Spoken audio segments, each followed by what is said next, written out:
Welcome to the Crypto Podcast. You can find all our episodes on thecryptopodcast.org. We're also on BitChute and YouTube. You'll find the links in the podcast description. I'm a podcasting coach as well if you want to start your podcasting journey, because I've got 5 podcasts with 4 in the top 0.5%. They're The Awakening, Speaking, Meditation, and Learn Polish, and all can be found on roycohen.com. Today, my guest is also a podcaster, and a very good one at that. Please welcome Sam Kamani. Thank you, Roy. It's a pleasure to be on your podcast. So I suppose you can start by letting the listeners know who's Sam. Yeah, sure. So, as Roy mentioned, I am also a podcaster. I podcast about Web3, so everything about Web3, from NFTs to metaverse to building communities and so on. I'm just very passionate about this space, and I love to meet like-minded people like Roy and find out what is going on in the world of Web3, decentralization, and cryptos and everything else in the space.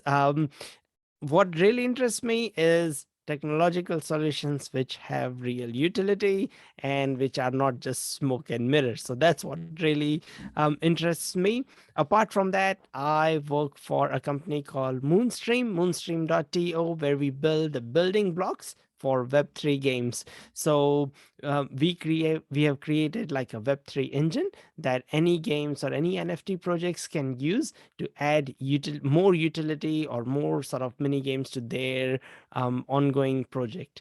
So that's sort of what we do in the first 8 months of that we've been running, from October to just recently. We did over $3 billion in transactions. We are doing about 1 million transactions a month. So we are growing like really, really fast. It's crazy times at our company because we provide real utility. And once again, it's a more of a B2B product. So our product is used by other metaverse or sort of Web3 game or play to earn game startups to increase their engagement and increase the size of their economy and stuff. So that's what I do. Apart from that, I have about 15 years or more of experience of building tech startups. I've had 2 small exits in past. First one was in e-commerce. Second one was in esports. I have worked mostly in New Zealand and a little bit in US and Silicon Valley on different sort of projects. I've written books on tech startups. One of the most popular one or that did really well for me was called the 30-day startup, or it's called the 30-day startup. It's still there and available on Amazon. For the first 6 months, it was always in the first sort of top 10 in its category. And and I enjoy talking with like-minded people like Roy, people in this sort of industry, people who are forward thinking, who are optimistic and ambitious. So yeah, looking forward to talking with you today, Roy. Yeah, so brilliant. So I'd like to talk on a lot of the stuff that you're doing, but something that I'm currently working on, I'm bidding on an NFT. And yeah, it was my first time kind of doing it. Saw this thing, but the utility was good. Like the painting, it's for a charity. I won't mention the company just because what I'm going to say for safety reasons. But I could see that this 3 or 4 different people started bidding on it, and I was like, this doesn't look right. There was like there's over 20 pieces of art on it, and it looks like, because you can go in and check somebody's activity. Yes, none of them have bought anything, and it's like they're all playing to raise the price up. So I don't think I mean, obviously they have the money. It's in the Opensea platform. They obviously have money to be allowed bid, but I assumed that if you were bidding on 2 things, you'd have to have the money to buy the 2, but you can actually bid on 50 things with just the amount of money for 1. Yes. And it's what's your thoughts? Have you seen stuff like that going on?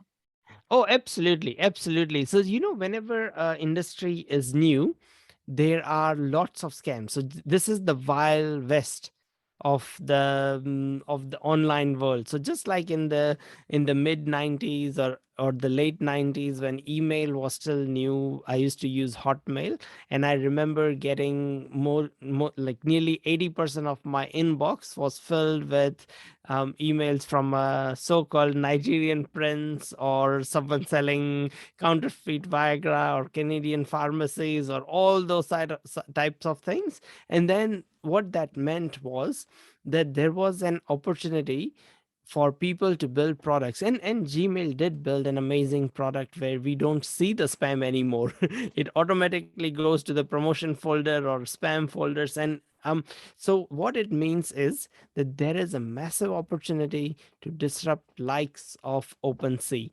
Lots of people are unhappy with OpenSea and what's happening, and how they're running their product. And a lot of news tech sort of marketplaces in this space are coming up.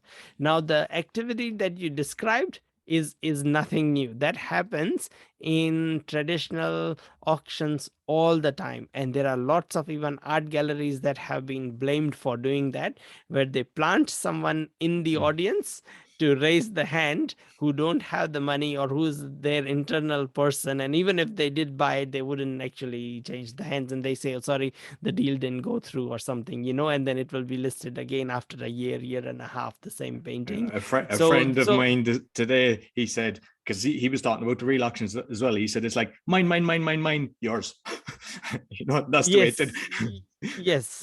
Yes. So whenever there is money involved, people are going to do things like that. But that means there is an opportunity to build a product. And because even though people say Web3 and anonymity, in fact, what it offers is what blockchain offers is transparency, that you can go and put anyone's number in each scan or polyscan, or anywhere, and find the history, trace their history. Are they legit or not? So in fact, it provides a lot more transparency. You could do that in this environment. If it was a traditional auction site, you might not have been able to do that and find their history and see what they have bought in past. It's very hard to do that in the non-blockchain world. So the benefit is not what people think it is. The benefit is transparency, not anonymity. And can like for me, obviously these guys have done that before, because you can see like they're bidding and they're in cahoots with each other, but they have never bought anything. So like, no, it could for me, just be the artist himself. It's so easy to make one more digital wallet. So you could make I 10 saw a lot of the wallets yourself. were just created in May, like they're new. But one thing, because when I went for one of them, I didn't realize at the time that the first bid for one of the ones I went for was actually one of them as well. So I don't know, is it in-house? It might be in-house, to be honest with you. That's my no, I don't know. I don't know. Seriously, I'm just speculating. But when you bid, no, I actually think that myself. When you bid, it has to be plus 5% on OpenSea, because they don't allow you to bid point.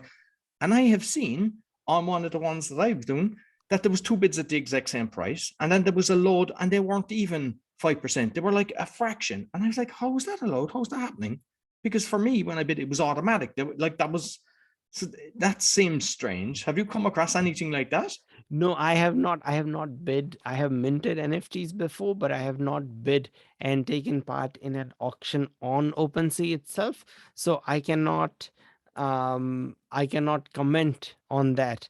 But there could be sort of a time difference that has happened, or they have a bug in their system. They often do. Every product in this space is brand new. The whole industry is brand new, didn't exist 2 years ago. So there are still a lot of bugs. People are rushing to get their products out so people can trade on it and stuff. So yeah, there's often bugs and things in this space. So it could be a bug. It could be one of the it could be part of the feature that and because of when your transaction got accepted, and maybe it just took so long to get processed and stuff, and web or blockchain is known to be slow. The cost you pay for this transparency and immutability is the speed. You sacrifice speed for it. So it could be just that when you or maybe they did their transaction 5 minutes ago, it just got accepted now, or it's showing in blockchain now. So yeah, it could be something like that. Okay. And like, there's another thing that I learned as well, just from reading the book, and I double checked it. I mean, it seems that it's the situation that, in other way, like say an artist, and it doesn't matter whether it's music or say art, Yes. like the royalties, so they can choose what royalties, so say 10%. But if you take it off Openseas onto something else, you can kind of circumnavigate the actual royalties, which is kind of strange because you'd like to look after the artist. Is that something you're aware of? How does that work? I didn't um Like, so because it was no, in no, one of, it's up to the smart contract. No, it's up to yeah. the smart contract, how the smart contract is written. So maybe, just maybe, if you have minted on OpenSea, then maybe OpenSea, that's how those smart contracts are made. But if you are creating your own smart contract, you could encode in that every time that artwork is traded anywhere, you get the 10% royalties. So once again, then it comes down to the to how technically advanced the people making the smart contract are. So you can have it technically Yes. a system that it automatically takes the 10% no matter where they sell it. You don't have to rely on Yes. the Yes. trust of the, because I mean, it's, there's so many Yeah. people that No. Then wouldn't. otherwise it defeats the purpose. Then it's Exactly. not Yeah. completely decentralized. The beauty is that yes, you can deal on centralized networks. That yes, you can buy, whether it is Bitcoin or Ethereum or any of this, you can buy them on Coinbase or a centralized platform like wherever. But the beauty is that you can take it out of that system and put it on your digital wallet, and take it out of the system and have it just be with you, um, to later on trade on a decentralized exchange or do whatever you want, or not use it for the next 10 years, and come back, and nothing can, and no one can touch that money as long as you remember your password and everything. Yeah. um, Perfect. yeah. And with domains, because that was something I was looking at yesterday, and that seems Yes. like the Wild West as well. How's that with the .eth? How, like, I thought from kind of just hearing about it that it was something that was like kind of, you just get it and you have it for a lifetime once you get a certain thing. So I went away and done one, and it turns out that it's only for a year. And I was like, this is similar to, going GoDaddy or Name or something like that.com. And like, did I just Check get? out, okay, check out Unstoppable Domains. For $10 you can get a domain and it's yours for lifetime. So I And they basically got are, caught. I went to the wrong one. Like, yeah. yes. So go to And like, it was on the Unstoppable. top of a Google search, like, and I was checking different things Yeah, just to. no. They are on top of the Google searches. Okay, so let me tell you another, because I've been doing like Google and all this since 2004. I was running ads in 2004 when most people didn't know what, most people were doing yellow page advertisements and stuff. I was doing Google ads for a business, and that's how my first entry into business and stuff. Um, so, when you are looking for a plumber, and the plumber that comes, or a mechanic that comes first on the Google, could be the best one, but does not necessarily mean that they are good at their job. That means they're good at SEO. That means they're good at digital marketing. That's what that means. um, so yeah, it's the same thing. So if you find something, so Unstoppable Domains does Web3 domains or blockchain domains, and yeah, you can buy something for lifetime. And Um, what about in the situation where I have it now, where it's a year? Can I kind of transfer to them and take it back that it would be on, or is it that now I that don't I've know. got it? I Yeah. don't know. I don't know, Because I'm because it finding, because seems some like you people have, have no, you've thousands of got, domains for sale. So there's obviously spammers making a business from this, catching a lot of oh people. yeah, because it is .eth Yeah. domain. What's the name? I think ENS domains is the one probably where you went to, Exactly. and Yeah. they Yeah. started the ETH domains. And the reason why they are so big is that if you were one of the early users of .eth domain, they did an airdrop and they gave out $60 million or something to their community. So, and the money they gave out was on the number of domains that you own. So lots of people back in the early days bought tons of domain, like 10, 15, 20, 30 domains. So not only they can sell it on an open market as a valuable domain because it's a small name or a unique name, like if it was roy.eth, it would be worth a bit more than your sort of full name .eth, because shorter domains are worth more.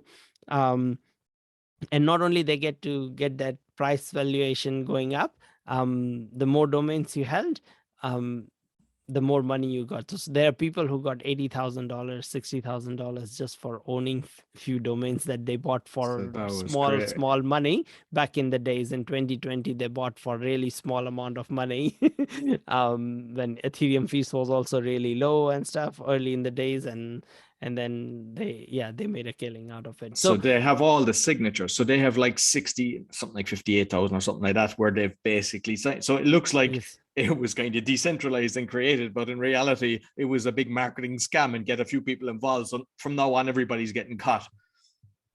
Yes, in a way, but no. But the thing is that all these people own the tokens in the company. So all these 58,000 Oh, or so they whatever get number of shares of the people, money. That's so it's kind of diluted. It's kind not of, yeah. okay. So then it's So not so. now they are the holders of the DAO. So it turned into like a DAO, and then so now the money is going back to them. So the early holders became the early owners of that, and not only that, they benefited from the token, the ENS token and stuff. And then now they'd be able to vote on how they wanted to go and stuff. So yeah. Okay. So you might tell me about the games and the utility involved and all that. Yeah, sure. So, let me tell you a bit about like Web3 gaming or blockchain gaming. So, um, do you play any games, or have you played any games in past? When I was 13, I think I had a Spectrum 48K, then I got a Commodore 64, then I got an Amiga, then I think, I don't know, something. I was addicted to games. I got out of it, but my brother and my friend, they still do it and they still buy it. And I see even with Yes. my son, like Minecraft is kind of what they're all the kids are into these days. Yeah. But when you were playing like the Commodore, what was the game that you were playing I was in? addicted. We were just constantly getting games. That was the tape recorder one, where you had to Yeah, wait yeah, about 10 yeah, minutes for yeah, a game. But like Commando was one of them that I remember. yeah. Loads of So fighting one, Double Dragon, things like that. yeah, in Commando, you have your own character, Yeah. and that you play with. What happens to the character when you stop playing that game? In most cases, the character just stays. It just dies. Pretty much, it just stays there. In blockchain gaming or Web3 gaming, you can take that character out, because it's all on the sort of a big, sort of a long number, and it's on the blockchain. And you can either, because you have, in most games these days, your character upgrades. In most games, your character upgrades as you play through the game. And then you can either sell your character on Opensea or any of these sort of markets or any marketplace, um, or you can keep it, or you can take it to another game that accepts it. So you might go from one platform to another, you might go from one metaverse to another. um, and the benefit for the game developer is that they can get a cut out of it every time you sell your character to someone, and then they sell it to someone, and so on. um, Also, the more upgraded your character is, the more unique it is, of course you'll get more, you would be able to So, for command a example, in higher a value for it. fighting one, like you're probably buying all the guns and all the armor and all that, and that's it, Yes. like an NFT. So that the creators then get a royalty every time, and you can resell it if you want to get something bigger. Okay. Yeah, resell it, or lot of people play these. They're also called play to earn, is because they make money. So how a lot of games have their own currency or anything, or like Yeah. I don't know if you remember the game Contra or Mario, Mario. Yeah. or yeah, and how you the Mario, the plumber, sort of jumps around and collects all these And coins. was the So plumber on page one of Google? Was he? yes, that's a good one. Yeah, that was Mario. Uh, no, so he collects all the coins and monies and stuff. So most games have their own currency. so far the currency lived just in the game and then finish and was poof. But with the blockchain games, it's the tokens, and the tokens you can take out, and the tokens live on a DeFi exchange, and you can trade them, and so you make money out of it. And so it is a completely different paradigm. And then the game developers, they have to manage their own game economies, just like an economy of a country. They have to manage inflation and deflation, and they have to manage how many people playing, what sort of money they're going to reward, or what sort of tokens they're going to reward, and all sorts of decisions. So a lot of these Web3 games also have a role, some of these good companies, of an economist in their team to manage this economy side of things of the currency. It's pretty much becoming like real life. And but you take your character with you, you take your clothes, your gems, your whatever, you might call accessories, your armor, guns, all that stuff with you, and then you can either sell it, you can take it to another metaverse, and it will look stylistically the part of that. Because for example, say you have created the game Mario, and there are people playing Mario, and there's like 10 million people or 20 million people in the world playing Mario. They've upgraded their Mario character through every stage. It upgraded, it changed colors, it got different clothes, it unlocked different loot boxes, all that stuff. And at the end of it, I am another game developer, and I see that, hey, there's 10 million or 20 million people with Mario. I want to let all these Marios come and play in my game, in my metaverse. So doesn't matter what the type of a game is, I would be able to incorporate. So say, for example, I have a card game, and a card game is like a poker type game or something, and it's completely different to Mario. How would the Mario jump around there, and what would Mario do? But what I would do is say, if you have an upgraded Mario to this level, then I'd be able to see on like Eatscan or wherever that how many people hold that type of a thing. And then if you have that, you can enter your address in my card game, and the back of the cards will all have, instead of just a generic design, they will have Mario. Or you would have your Mario next to your name banner, or it will be on the tablecloth somewhere on your side of things. So it would be customized to yours. But then it could be a fighting game, and then your character looks like that version of Mario or something. So it would be up to the game developers how they want to incorporate, how they build out, and things like that. And for just like, for example, the poker game, or just say it was some other game, whatever, do you need to get the rights or anything then from the actual creators of the game if you're going to be trying to attract, let's say, the Mario from that platform? Let me give you a real life example where this has really happened, and this happens all the time. But the most famous one where I can think of. So there is a sports company called Under Armour, which you might have heard of. Yeah, I have. And then not sure if you follow NBA, but there's Steph Curry, who's a very popular sort of an NBA star, like a basketball player.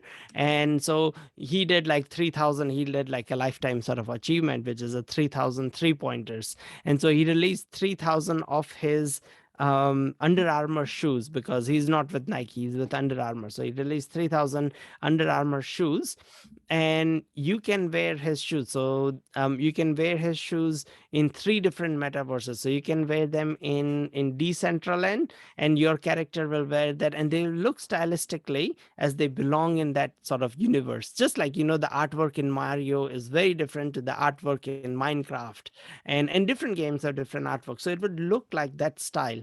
And then when you take it to Sandbox, another metaverse, it will look like that stylistically.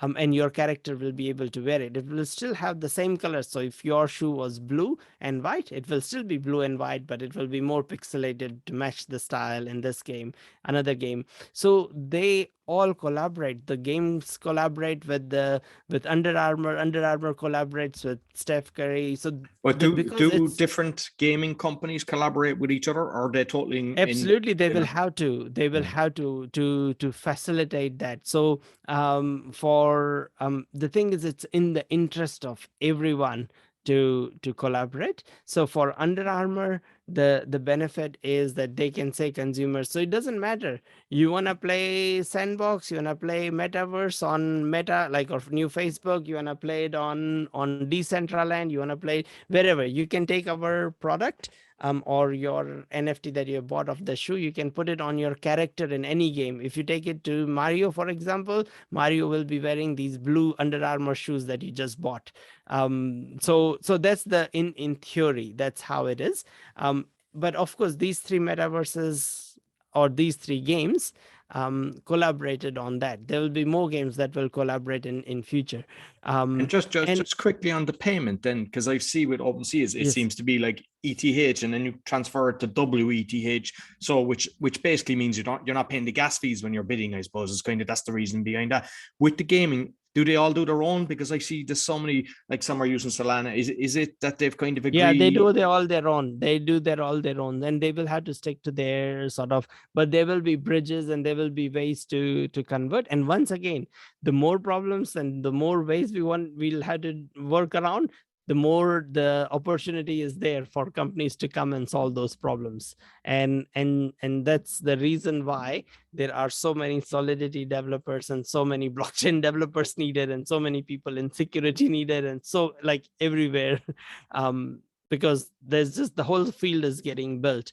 But there's more aspects to this than we think about, because now money is there, there's good and there's bad.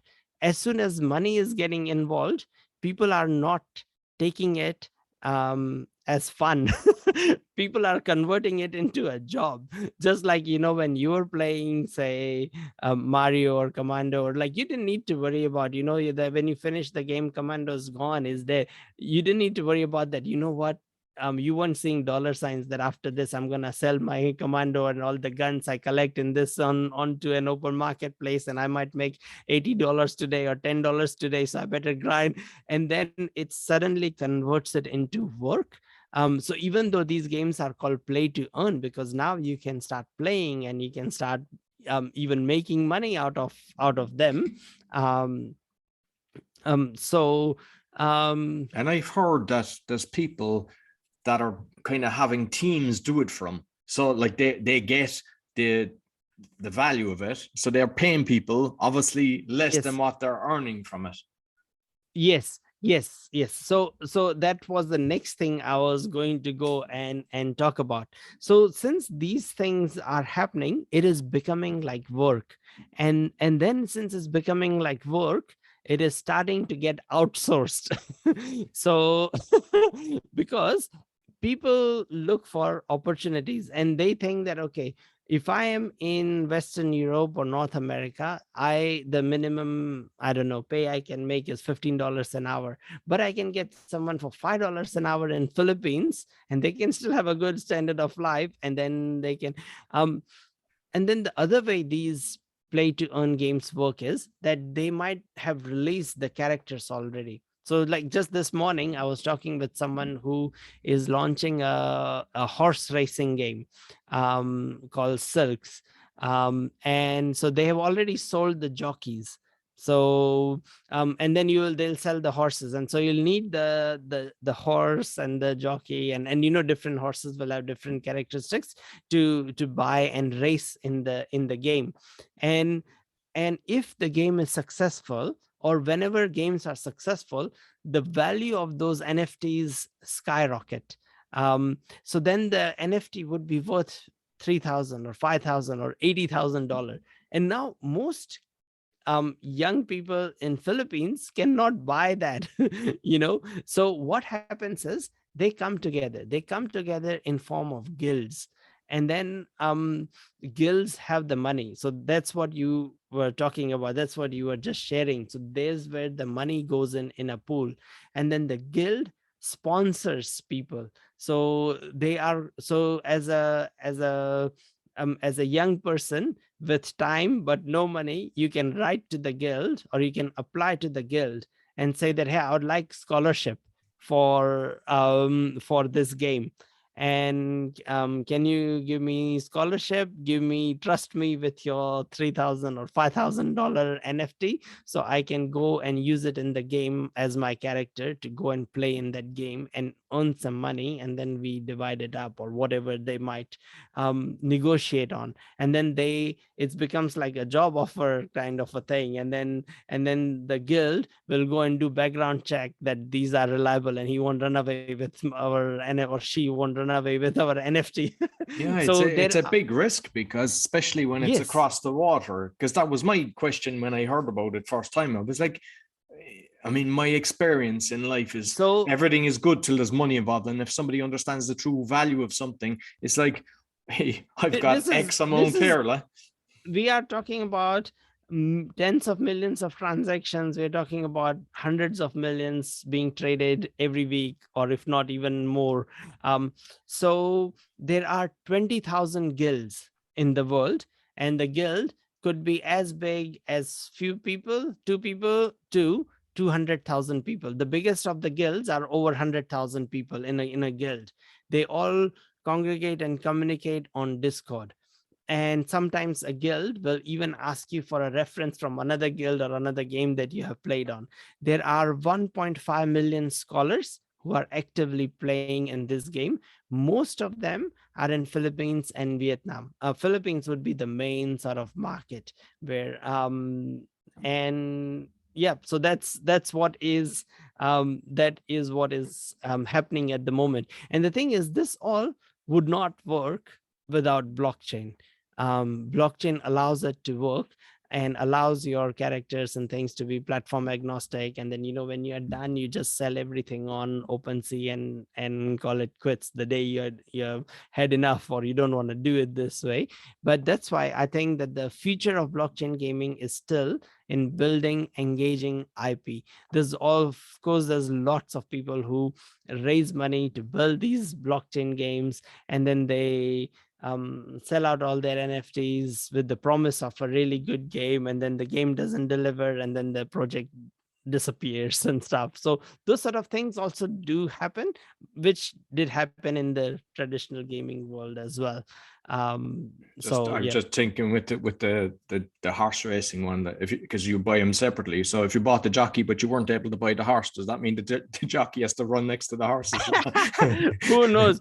I have no idea. No. It's very most of the games are so much more complicated. So you can then buy land and then combine land and create stables, and then the studs will have the you'd be able to rent the stud out to go and breed the horses. So the first game ever was CryptoKitties in 2017-18. It was very, very big, like millions of people played that game, and where you would breed cats.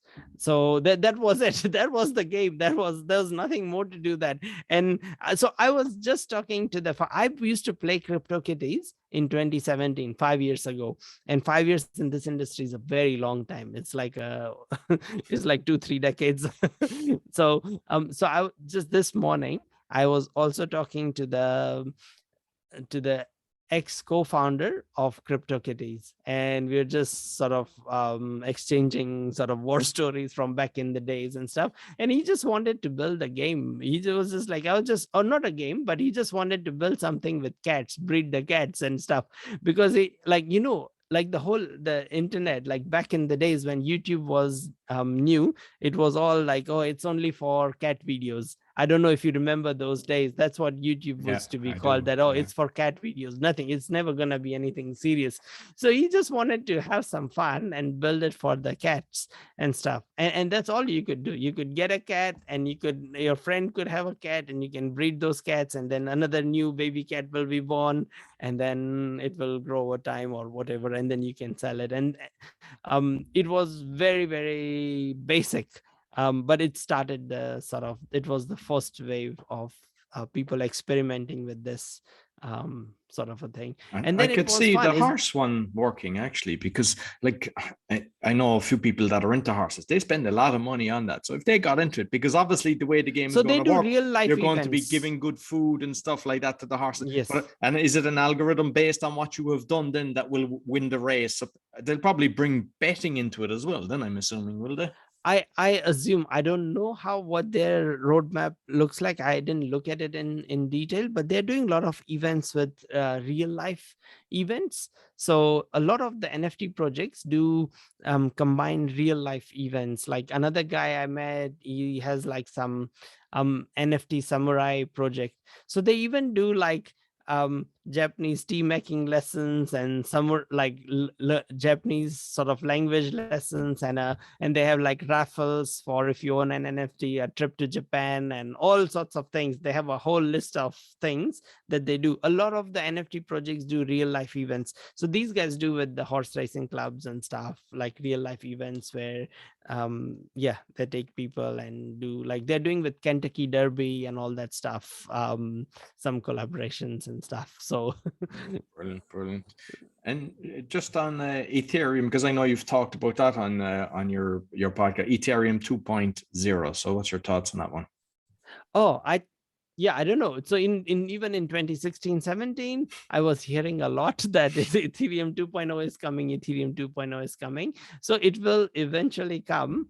But it is a bit like Jesus is coming. So when, we don't know. um, I mean, everyone has an opinion on that. Some people say it's a lot closer. But I've heard that for over 5 years now. Um, and that's what Vitalik also said, that yeah, it could take another 5-6 years. So Yeah. so who knows. There is of course a lot of competition for Ethereum because of Solana and Polygon. So there's a lot of developers building things on those two platforms. Yeah, I can see That Solana's picking up. There's because yeah, it's mainly the gas fees is what's the main problem, really, isn't it? That's the reason that people are going for Solana instead of Ethereum, because it's expensive at times. Yes. So the thing is that, you know how in I used to run an agency back in the days, and like a software development agency or a web development agency. And then we used to say to our customers that you can choose any of these two out of the three, which is cheap, fast, and good. So you can have it cheap and fast, but it won't be good. You can have fast and good, but then it won't be cheap. So, you can choose any two of the three. It's the same thing with blockchain. So you can choose decentralization, but if you choose decentralization, it won't be fast and cheap. So Ethereum is quite a bit decentralized and really immutable and lots of other things, whereas Solana is very centralized in a way. So you're pretty much using like a you can even call it like a traditional data. I mean, not that far, but a lot of it is controlled by VCs. So there is a chart of tokenomics on, who controls what. And the VCs and the founders of Solana control nearly half of that blockchain. So you are going slightly more centralized to and get speed. So yeah, so that's the thing is, but for most people, they don't care. They don't want to pay fees, so it doesn't matter. It doesn't matter to most people.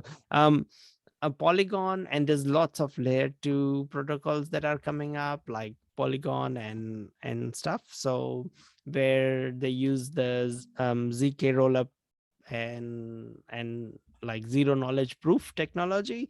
So basically they are built on top of Ethereum. A lot of them, that's my understanding. There's a lot of protocols that are built on top of Ethereum. And so they just refer to the main blockchain once in a while, not every single time. And that's how they reduce the cost of transactions and stuff. So there's going to be a lot of innovation in this space. So anytime there is a problem, look at it that there is an opportunity for some smart people to come together and solve it and make immense amount of value for themselves and for rest of the world. So that's how I see it in any field, in any field.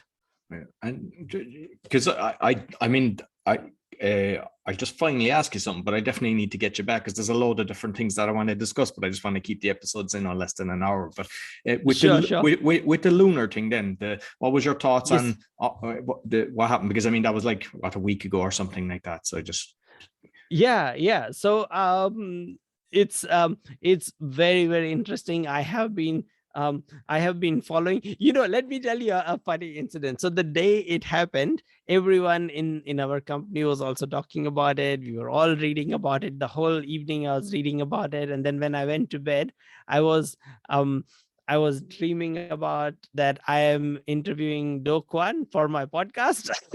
and I'm interviewing, and I'm about to ask him some really hard questions. And just as I was about to ask him, my 1-year-old woke me up at 5:30 in the morning, and I was like, "Oh no, I didn't get to ask him all the tough questions." So, so, so I don't know. But the thing is that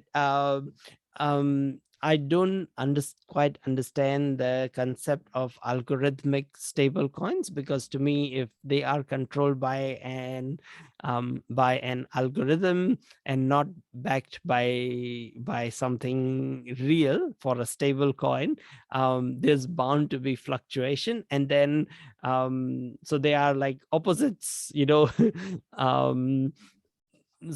then it cannot be a stable coin. So I don't trust any of the algorithmic stable coins. And even when I was back in 2017 and 18 in this space, and the first thing that did start sort of the crypto winter was the people losing faith in Tether or USD at back then, because the Bitcoin price and Ethereum price kept going up, and Tether kept saying that, hey, we are backed by USD. But then eventually it was found that only 2 or 5% of it was really backed. The remaining, they just made it up, and then they used that Tether to go and buy Bitcoin and Ethereum, and that was pumping the price of those two. And to give you an example of how severe the last crash was, we have no idea how, like right now it's not too bad actually. In the 2018 sort of crash, Ethereum went from $1,400 to $82. Whoa. So we do not know what real downturn is. We are still in an upswing. So yeah, Bitcoin went from 20,000 to $3,000. So when that sort of thing happens, then we are really in a downturn, crypto downturn, I would say. That's my view on, and that's why if that happens, go and buy something. It will be shopping season. But until then, I think it's okay. It's not like now there are so many people involved in the space than back then, that there is a lot more sort of cash flow engagement. And what really makes a difference is people building in the space. Back then there weren't that many people building.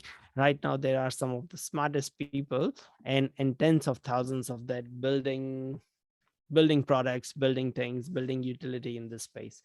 So all that is, yeah, I think we are in a still in a good space. Luna, Do Kwon had another project, the basis coin, even few years before, or before the last crash, another stable coin that also crashed and burnt like that, in a very sort of a similar fashion. So yeah, I don't know. The other thing is that some people say that it was an attack by someone really wealthy, with $4 billion, tried to crash it, like the George Soros style crash when they crashed the British pound. And then some people say these are just theories by the Luna Foundation to protect themselves and to prove that they're innocent type thing. But regardless, the damage is done. 300 billion was wiped out from the crypto markets, and there is still what do you call I don't know, still a lot of doubt, and people don't have the confidence on some of the other algorithmic stable coins. So just as a matter of safety, security, I would avoid any algorithmic stable coin. Totally agree. Listen, Sam, thoroughly enjoyed talking to you, and I definitely need to get you back because I mean I've listened to a lot of your podcasts, and you cover a lot of good stuff. So you might let people know, where can they find you? Yeah, sure. So you can look for me, Web3 with Sam Kamani. That's SAM KAMANI. You can look for me in any audio platform, or look for Sam Kamani on Twitter or LinkedIn. Connect with me, reach out to me, send me a DM anytime, any questions you have. Very happy to to help you out in any way I can. But yeah, always I enjoy connecting with people and all that. And yeah, go and check out my podcast if you are into Web3 and building a community, gamification, all that type of things. I talk about all those types of things. And I have one last request, and that is, go right now to this podcast on Apple and leave a rating, and leave a 5-star rating. Roy is doing an amazing job. He is working so hard to bring you all this content. So that's the least he can do. That's it. There's no more ask apart from that. Yeah, thank you, Sam. And what you do then when you're finished, do not go over to this is Sam's podcast, because I'll have the link in the podcast description, and do the same, because yeah, it'll take you like 30 seconds, but it actually helps us because it allows more people to actually see it. So yeah, so thank you very much. Thank you. Yep. That's all for the Crypto Podcast. You'll find us on thecryptopodcast.org. We're also on BitChute and YouTube. Sure, as he said, give us a thumbs up, subscribe, and until next week, take care.